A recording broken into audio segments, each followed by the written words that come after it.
সত্যি কথা বলতে গ্যালারিতে এত ভিডিও জমে গেছে, এত ভিডিও বানিয়েছি, সরস্বতী পুজোর ভিডিওটাই ছাড়া হয়নি।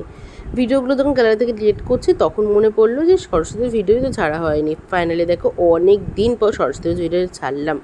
এই বছর না ঘন্টুকেও নিয়ে গেছিলাম সরস্বতী ঠাকুর দেখাতে। তখন কিন্তু বেশ ঠান্ডা ছিল, আর সেদিনকে না একটু মোটামুটি গরমও লাগছিলো, কেন কি জানি। ঘন্টুকে একটা মোটা জামা পরিয়ে নিয়ে গেছে, ছোটো গাড়ি করে যাবো তো যদি ঠান্ডা লেগে যায় তাই। আর দেখো কলেজে আসতে না আসতে দেখো ছোটো ছোটো সব বাচ্চাগুলোর সাথে দেখা হয়ে গেছে। কলেজে থাকতে কিন্তু এদেরকে খুব খাওয়াতাম, এরা কিন্তু বেশ চিনতে পেরেছে। দেখো আমাদের পেছু পেছুই কিন্তু যাচ্ছিল।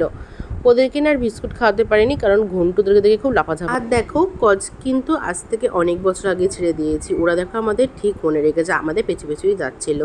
আর ওইখানে জানো তো ভূতের একটা থিম করেছিল, ওখান থেকে বেরোনোর পর অনেক লাইন পড়েছিল।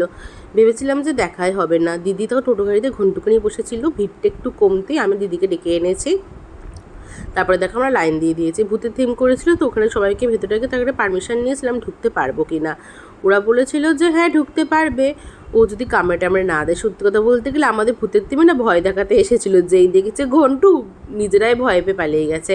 ঠাকুরটা খুব সুন্দর করেছে। ফাইনালি দেখো ওখান থেকে বেরিয়ে আসার পর দিদি বলছিল ওখানে ঘন্টুই নাকি ভয় দেখিয়ে দিয়েছে।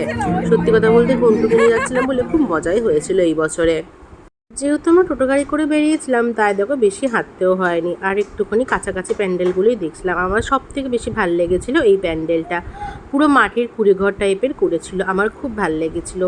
তারপরেও কিন্তু বেশ কয়েকটা ঠাকুর দেখেছিলাম, আর সেরকম ভিডিও করিনি, অল্প অল্পই ভিডিও করেছি। ছিল সবসময় ঠাকুর ভিডিও করাও যাচ্ছিল না। তারপরে আমার যদি বেশি ভালো লেগে থাকে এই ঠাকুরটার মুখটাও খুব মিষ্টি কোড লাগছিল, আর প্যান্ডেলটা আরও সুন্দর করেছিল।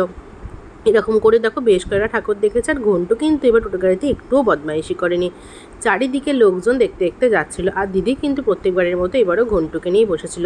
ভিডিওটা কিন্তু এখানেই শেষ করে দিলাম।